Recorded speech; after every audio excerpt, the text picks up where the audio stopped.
Hello అండి. నేను ఉషా. ఈరోజు రెసిపీ గేదె నెయ్యి. దానికోసం నేను పచ్చి పాల మీద మీగడ తీసుకున్నానండి. పాల ప్యాకెట్ కాదు ఇది. మాకు డైరెక్ట్గా గేదె నుండి తీసిన పాలు ఒక్క చుక్క నీరు కూడా వేయకుండా మా ఇంటికి వస్తాయండి.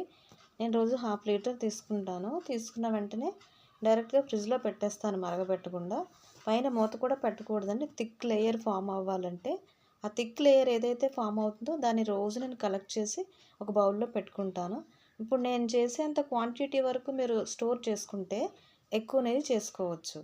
దానిని మీరు ఇలా మిక్సీలో వేసుకొని అందులో కొంచెం పెరుగు, మీకు పోసుగా నెయ్యి రావాలంటే కొంచెం పెరుగు లేదా పెరుగు మీద మీగడ అలా వేసుకోవచ్చండి. అప్పుడు పోసుగా వస్తుంది మీకు నెయ్యి. దాన్ని ఇలా మిక్సీలో వేసుకుని ఐస్ క్యూబ్స్ వేయాలి.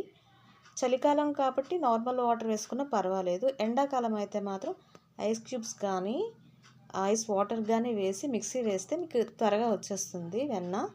ఈ వెన్న తీసిన తర్వాత మంచినీళ్ళతో 2-3 సార్లు బాగా కడుక్కోవాలి. పాలు అనేది ఉంటే మీకు నెయ్యి మంచి వాసన రాదు. ఆ విధంగా క్లీన్ చేసిన వెన్నను ఒక గిన్నెలో వేసుకొని స్టవ్ మీద పెట్టి స్టవ్ ఆన్ చేసుకొని సిమ్లో పెట్టాలి, హైలో పెట్టకూడదు.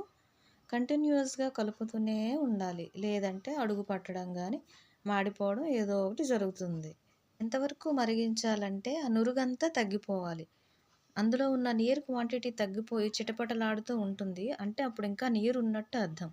ఆ సౌండ్ తగ్గిపోయింది అంటే నెయ్యి రెడీ అయినట్టు. మనకి మంచి సువాసన కూడా వస్తుంది. అంతవరకు మనం కలుపుతూనే ఉండాలి.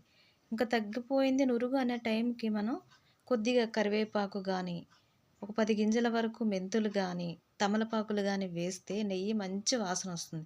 అలా అని 3 కలిపి వేయకూడదు, ఏదో ఒకటే వేసుకోవాలి.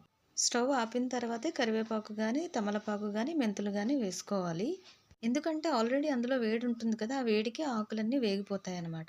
స్టవ్ ఆన్ చేసి మాత్రం అన్నీ వేస్తే ఇంకా నెయ్యి పాడైపోతుంది, మాడిపోయి. చల్లగా అవ్వడానికి పక్కన పెట్టేస్తాం. చల్లారిన తర్వాత ఒక కంటైనర్లోకి వేసుకోవాలి, వడపోసుకోవాలండి. గ్లాస్ బాటిల్ అయితే మంచిదండి. నేను తర్వాత గ్లాస్ బాటిల్లోనే వేసుకున్నాను, అది కూడా చూపిస్తాను మీకు. ఒక గంట తర్వాత చక్కగా పూసగా వచ్చిందండి, అది కూడా మీకు చూపిస్తాను.